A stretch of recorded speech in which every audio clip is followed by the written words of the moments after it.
Okay, good evening, everybody. Welcome to our regular scheduled meeting of the East Montgomery County Improvement District's Board of Directors. Today is Thursday, October the 11th. We always begin with a prayer and a pledge. So if you will please rise, I will say the prayer, and I will ask Director Richard Trim to lead us in the pledges. Heavenly Father, we thank you for this day and for all the many blessings that you have given to each and every one of us. Thank you, Lord, for allowing us to live in the greatest country in the world. We pray, Lord, that you would be with us, Lord, as we go forward. Help us to make the best decisions in the best interest of this community. Thank you, Lord, for our first responders and for all of our military, and extra blessings, Lord, on their families who allow them to serve.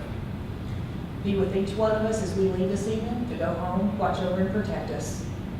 In these things we ask in Jesus' name. Amen. Amen. Please face the flag, starting with the American flag. I pledge Allegiance to the flag of the United States of America and to the republic for which it stands, one nation, under God, indivisible, with liberty and justice for all. And the Texas flag. Honor the Texas flag. I pledge allegiance to thee, Texas, one state, under God, one and indivisible.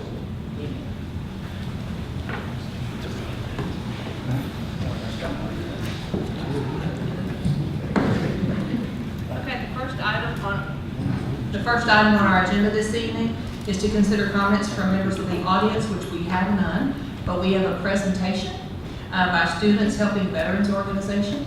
I'll turn it over to you. Okay, just before we get started, do you prefer that we use the microphone? Please, that way everybody can hear and it can pick up on the video. And AC is obviously is the microphone. Yes, make sure the little green light's on. Give your son his little button to push. Okay. Perfect. Okay. There you go. My name is Nicholas Logan. I'm from Kingwood Park High School. And my name is Blaine Adams. I'm from Summer Creek High School. And before we get started with our presentation, I'd just like to thank you all for the time that you're giving us this evening. I know that you guys have a lot to discuss, so we'll try and be somewhat brief. And I'll just get right on into it. So, about a year ago at this point, a few members of our team, some students and some teachers, had the amazing opportunity to attend the Symposium for Goodness Sake at the Austin Community First Tiny Homes Homeless Village. I know that's a big mouthful, but basically it's a tiny home community located on the outskirts of Austin that serves the homeless of the Austin area. And while we were at that symposium, we had the opportunity to speak with some of these homeless individuals, speak with individuals who had been given a home, had their life changed by getting something that they otherwise wouldn't have through the agency of these people building tiny homes. And that's really inspired us, and it's really shown us, or at least me, a lot more about why I'm doing what I'm doing and why I really should be doing what I'm doing. And I'd like you to keep that in mind as we continue with this project, or presentation. Something else that I'd also like to add is about a year ago, Humble ISD came up with this idea of the Portrait of a Graduate. Portrait of a Graduate is a competency plan. There's 6 core competencies, and Humble ISD basically asks community leaders, what do they look for in a high school graduate? Things that aren't normally taught in the classroom, but things that we all need to succeed. And some of the core competencies are like critical thinking, being a global citizen, being aware of the needs of others, being able to problem solve, and all those things that you can't really teach in a classroom flat out, but we all need to know to be successful. And that's something that we've kept in mind throughout this entire project, and it's the basis and foundation for a lot of what we've done. The need and the want. Now, it is going to take a little bit of a sidetrack, but I'm going to tie everything together. So first I want to start off with a little bit of a scenario. So say you're at the mall, or just a store that you really like to go to, and you find a shirt, you find some pants that you really like, and you put on the clothes. And you look in the mirror and you say, oh my gosh, I look 10 years younger. I need these clothes.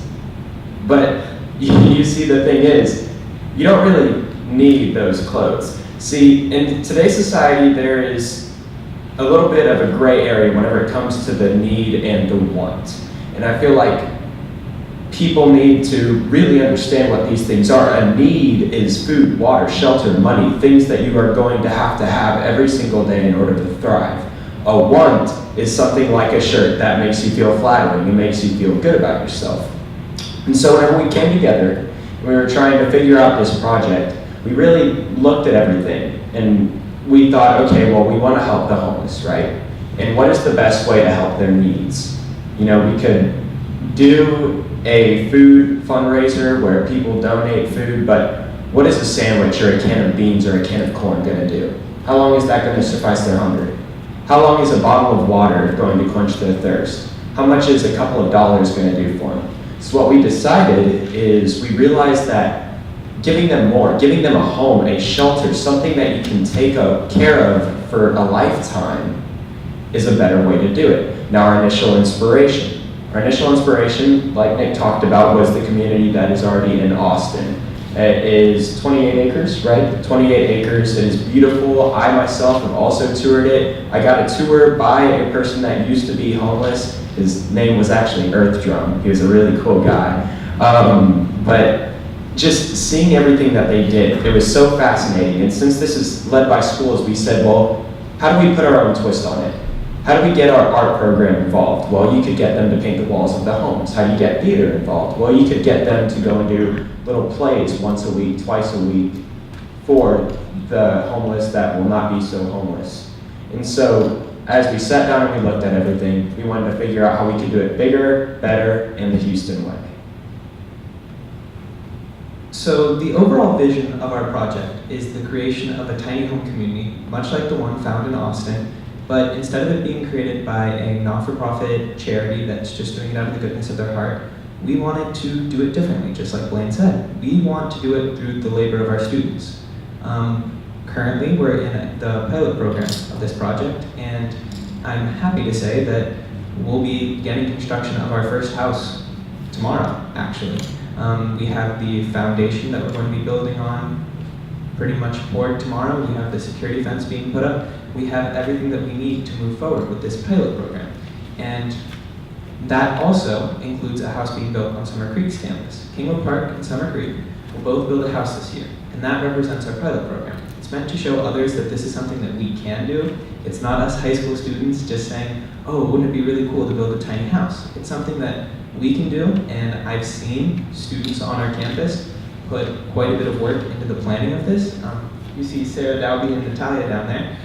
They're the lead architects on the respective campuses, and the plans that I've seen them put together and all the ways that they've had to change them and tweak them as we've moved through this process, it's honestly quite amazing.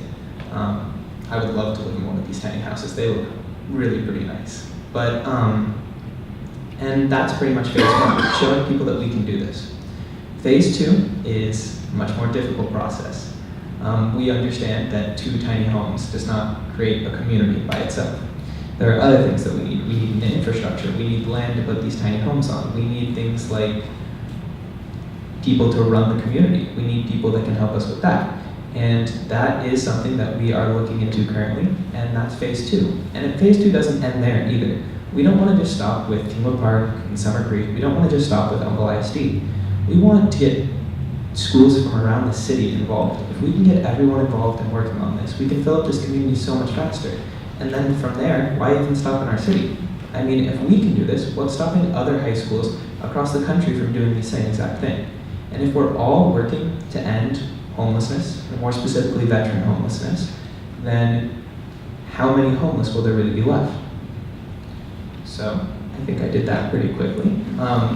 And I understand that there's probably a lot of questions that aren't answered or things that I wasn't specific on. There's a lot more information that you can find on our website through Humble ISD. The way that you can get there is just go to the Humble ISD website. There's a sub-tab that's information. It's categorized alphabetically, and we're listed under Students Helping Veterans. If you click on the link to that page, you can find so much information about everything that we're doing. You can find itemized budgets, PowerPoint presentations that we've done. You can find how far we've gone, how much money we've raised, and you can also find an opportunity to donate on that page. Also, we have contact information on that page, so if you'd like to get in touch with one of us, or Miss Taylor, or Ms. Johnson, or some of the teachers from Summer Creek, you can utilize the resources found there to get in contact with whoever you need to get in contact with if you have any additional questions. So I'd like to thank you for your time once again, and I think that's pretty much it from me. Thank you for what y'all are doing. That's outstanding. I did have a quick question.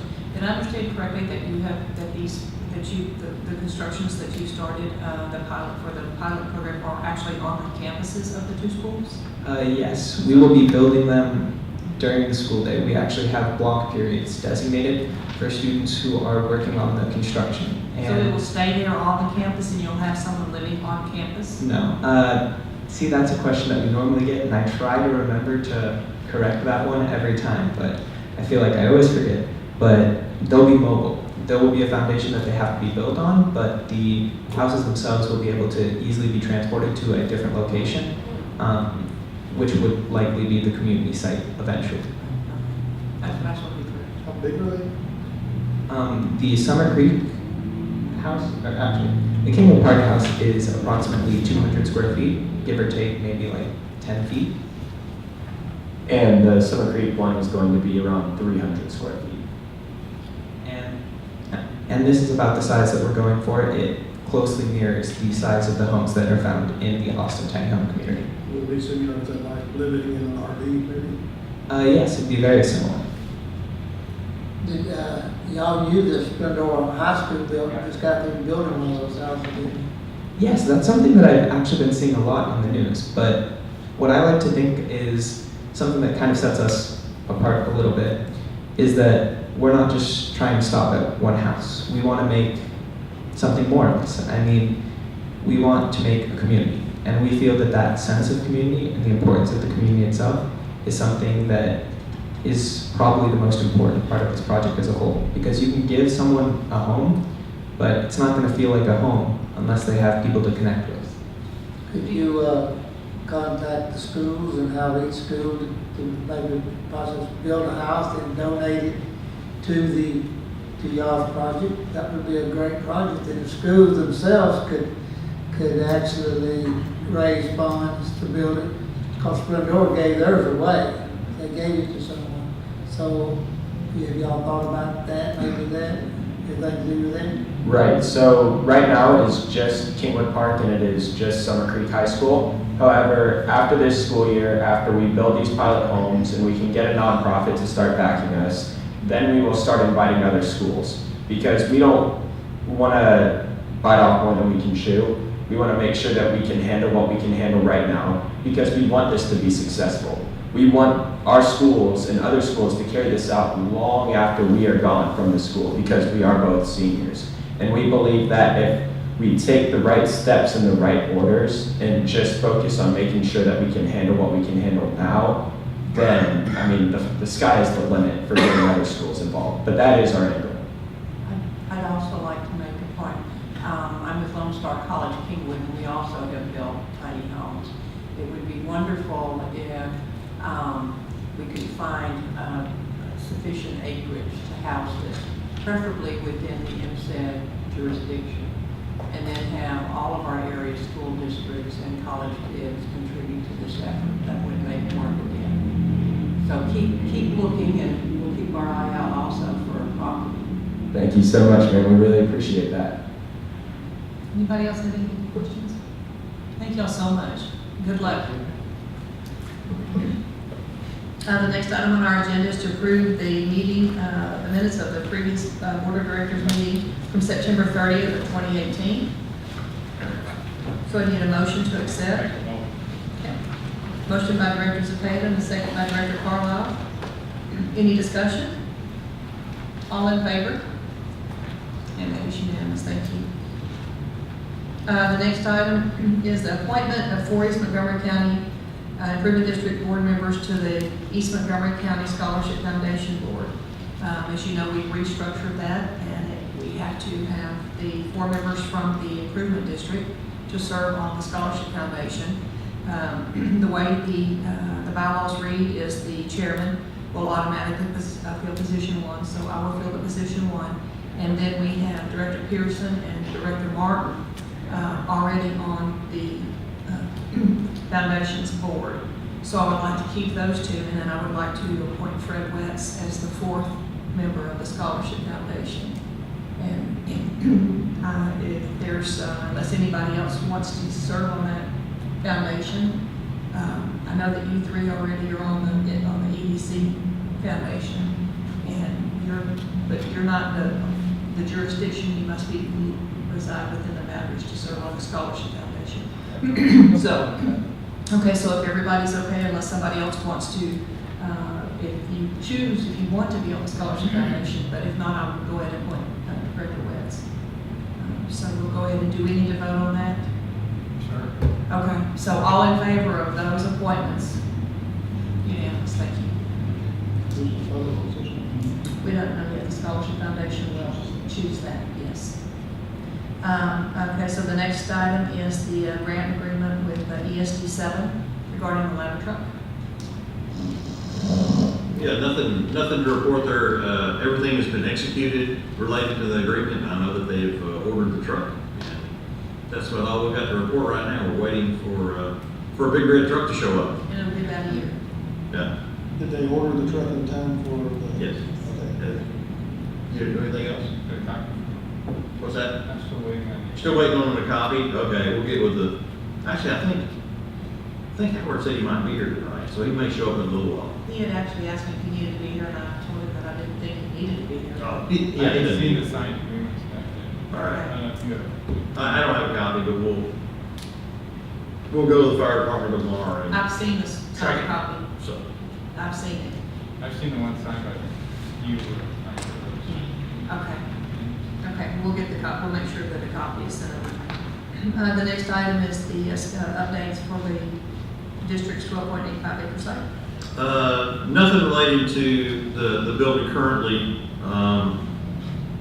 And I think, most of y'all know, we have a few repairs to be made to the building. We're kind of waiting to see where we end up in regards to those repairs. So that's kind of what's going on. If you see some stuff around the building, but nothing specific to report on the existing building at this time. Okay. The next item is the approval of the audit report for the fiscal year ending June 30th of 2018. Good evening. Good evening. Miss. Can you hear me? Yes. Wait a minute. Now I have a green light. I'm Julia McCain. I'm an audit manager from McCall Gibson Sweet and Barfoot. And I'm here to talk briefly about the audit report draft. You should each have a copy of it in front of you. And remember, I said brief. So if I start waxing poetic, y'all just say, okay, that's enough. The first 2 pages are the opinion pages, and it's a favorable opinion for the district. We found the records that we needed to look at, and we had good cooperation from the district personnel and the consultants. The operating statement is on pages 11 and 12. I would point out to you that the general fund balance is about a little less than half of what you spent last year, but you have experience with receiving sales tax revenues each year, so I don't anticipate a problem with your ability to meet your obligations. The debt service fund is in a good footing, and although the expenses on the general fund went down about $4 million from last year, about $2.5 million of that last year's expenditure was prepaying debt. So you need to take that with a grain of salt if you're comparing this year's to last year's in that respect. On page 18, you can see the outstanding, or the changes in the committed fund balances. For instance, at the end of last year, you had certain items that were under contract. You can see the column where the current year expenditures are related to those contracts. And then the last column on the right are the amounts that are still outstanding based on the original contracted price. That's not to tell you that's the final price, because you can approve change orders, of course, but that tells you what was remaining on the original contract price. The next page shows you the bond issue that's outstanding and the amount that's outstanding on that. Page 20 shows you amounts that will be paid in principal and interest in the next 5 years individually, and then in 5-year chunks after that. I would direct you to the capital assets note, which is note number 7. On the addition to buildings and equipment, that's related to the splash pad, video surveillance, a new Ranger, a new Kubota, and general ballistics, and then the land that was purchased this last year.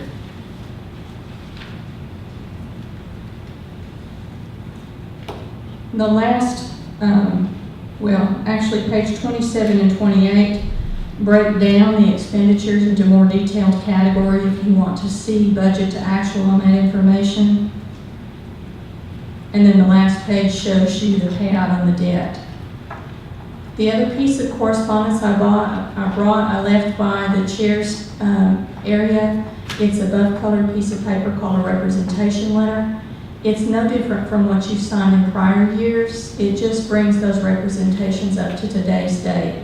It's 4 pages of accounting speak, but basically it says that you followed the rules the best you could, you made the information available to us, you asked the consultants to share information with us, and it brings it up to today's date. So all the language is basically the same as it was last year when we signed. Absolutely, absolutely. One thing I want to point out is that when the draft was provided, management letter draft was provided as well.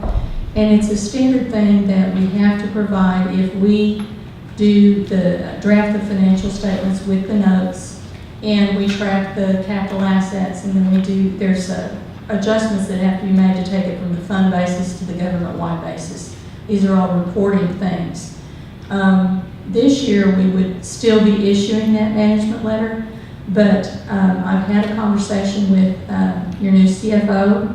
He is a licensed CPA in Illinois, and should, it's up to you how you want to use that employee, but should you choose to have him review the report and perhaps take a disclosure checklist and look over it, we would not have to issue the management letter in the future. So that's just something for the board's and the president's consideration in the future. That's all I have unless you have specific questions. Does anybody have any specific questions? I think mainly that was part of our intent with looking at the CPA, and you can give us some guidance as far as what exactly internal controls he needs to be looking at to alleviate the management letter next year. Is that correct? I certainly can. I'll provide you with that information That's super. outside the meeting. Thank you so much. You're welcome. He probably wasn't aware of that, but yeah, that's kind of our strategy there in bringing the CPA into the district. So again, if we can get rid of this, the standard language that most MUDs and special purpose districts get, then we've addressed that, and we should never see that note again on our financials. Right. Okay, thanks. Okay, so if there are no other questions from anyone, we would need a motion to accept. Okay, I've heard Director Pearson starting on the motion, and then a second by Leonard Rogers. Any discussion regarding that? All in favor? Unanimous, thank you. Thank you very much, Julie. The next item is the bookkeeper's report. Thank you, Ms. Kay. Good evening. Good evening. Okay, you should also have your supplemental bookkeeper report for today. Page 2 is your account balances. In your operating account, you have $3,056,428.56. Capital projects, $97,685 even. In your debt service, $1,219,831.62. And in your debt reserve, $743,965.70. Your events account, $102,598 for a total of all funds of $5,218,916.86. The next page is your cash flow for the checks presented today. You had a balance forward from your original report of $693,864.15. You did receive your sales tax of $847,917.39 in total of both of those districts, District A and your district. You have disbursements that total $175,409.54. Checks number 15,689 through 15,728. And that leaves a balance of $1,366,372 in your general operating checking account. The rest of the report, there's only a few pages on your budget versus actual that are affected by the checks that you're signing tonight. If you turn over to page 7, you'll see your sales tax history in chart form. And we did, since you received your sales tax after the original report, we didn't have this report in your original. And you can see the $847,917. It's listed under August because it is August revenue, even though it was received in October. The next pages are the same as from your original report. It's just your security, your pledged securities, and your debt service payments. You have another debt service payment due in February, which have plenty of funds available for that payment. That's all of the supplemental report. If you have any questions on the original report or the supplemental, I'll be happy to answer them for you. Anybody have any questions for Kate? Okay, if not, we will take a motion. I'll make a motion. Okay, so we have a motion to approve and pay the bills, and a second. Director Rogers has seconded the motion. Any discussion? All in favor? And that's unanimous, thank you. Our next item is announcements. Does anybody have any announcements? No? I'm sorry, I did skip over 9, I'm sorry. Engineers report, sorry Joe, I'm carrying you to the last. Sorry. All right, we have just 3 items. There we go. Got just 3 items. We received bids on the Weimer building today. And I think I originally told you it was going to be about $5 million. Bids actually came in real low, $2,572,000. Which is really good news. We had estimated on $100 a square foot, which is kind of normal. It came in like 48 square foot. So the low bidder was a company called Sea Builders, and Russell Cartwright, he's out here now, and they built residential billiards expansion, Vegas Lubricant, built Rob Stanchey's building, E-Controls, Over's building, so we're really familiar with them. They do a good job. So when you get ready to recommend them, ready to award a contract, we're ready to do it. So that is who you recommend that we? Yeah, whenever, when you can. The next item, there were no new road sales in the district. And last item I have is section 3 and section 4 plat. I just found out this afternoon at the lead meeting that the taxes have been paid. So we will get on that post dates and see if we can line that sucker up, get the plats recorded. Okay. Do we need to go ahead and award the contract tonight, David? I think not. Okay. I think that Frank needs to work out where your sources of revenue are coming from. You need to allocate those so you don't have no funded Okay, contracts. so maybe at the next meeting. So, Okay. there's much more that Joe can do in the meantime as we go forward. Okay. Put the contract together, permits and so forth. Okay. Yeah, we'll get him started on permits and things like that. Okay. Hopefully you won't lose too much time because of the deadline date. Do you have a question for Joe? I'll ask them. Oh, okay. I apologize for skipping over you. I just was, it was out of, I'm so sorry. Now you go home now. Thank you. Okay, now is there any announcements? Okay. If not, then we will recess to executive session to discuss real property matters pursuant to section 551.072 Texas Government Code, pending or contemplated litigation pursuant to section 551.071 Texas Government Code, matters in which the duty of the attorney to the district under the Texas Disciplinary Rules of Professional Conduct of the State Bar of Texas clearly conflict with chapter 551 Texas Government Code pursuant to section 551.071 Texas Government Code, personnel matters pursuant to section 551.074 Texas Government Code, and economic development negotiations pursuant to section 551.087 Texas Government Code, and we are in recess at 6:01 p.m. We're back in session now at 7:34.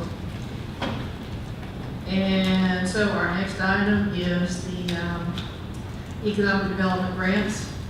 The status of those grants? We can do it. Incentive agreement with Weimer, they've not requested their reimbursement yet, so we haven't given them their incentive check, and they probably aren't aware of that, but that's okay. We'll hold their money until they're ready, okay? Incentive agreement with Olive Garden, we had to make one minor modification to it, and we've got that signed, and we're sending it to them to execute. So that should complete their agreement. We haven't got our agreement back from Cumberland Health Center yet, and I know that she's got it. We're just waiting on to receive it back. The agreement with New Caney Investors is signed, and we received it back, so we're done with it. It should come off the. I do have a copy. I may have already sent it to your office. You may not know. I think I did. So, in any event, it is signed and executed, and we're done with that. So that should come off the agenda. Our incentive agreement with La Casita is finished. That should come off the incentive agreement list as well. HEB, they're still sitting out there. They don't know how to do a 1295 clearly. And then J Harp, that will be to you guys for next month's, for a decision next month on their development. Okay. Next item is a report on the status of the EMCID grant project. And with it, if you recall, we structured that agreement so that it was an agreement between us and Entergy, not with the subrecipients. So we did not require a 1295 to be done. I'm trying to schedule that for the next 30 days. Entergy and the mission and us are all trying to coordinate our schedules to do check presentations. So once I have some dates picked out that we can all concur on, then we'll do a little ceremony check presentation type thing for the recipients. It included, I think, the city of Splendora, and maybe Patton Village, and a few others. I think we threw out the road project, but all the others we funded. So once we get a common date that we can all be at, then we'll do a check presentation and do a little PR stuff. So that's all going well. Okay. The next item is activities within the industrial park. Nothing to change or report on Salt Technologies, Agent Security. They're still working through their process of getting closed. On item B, we need to make one change. Is in the square footage requirement in their contract. We'd like to change that to a minimum of 2,000 square feet to start. And secondly, a minimum of 3 employees to start when they open instead of 5. We'd like to make that change in their agreement. And we'll get them a new contract out and he'll get that executed. Okay, so we need a motion to accept. I've got a motion by Director Carlisle, a second by Director Pearson. Any discussion? All in favor? And that's unanimous, thank you. Okay. And that's all I've got on number 13. I think the rest of those are the attorney. Okay. The last item is any items for placement on future agendas. Hearing none, we will adjourn at 7:30.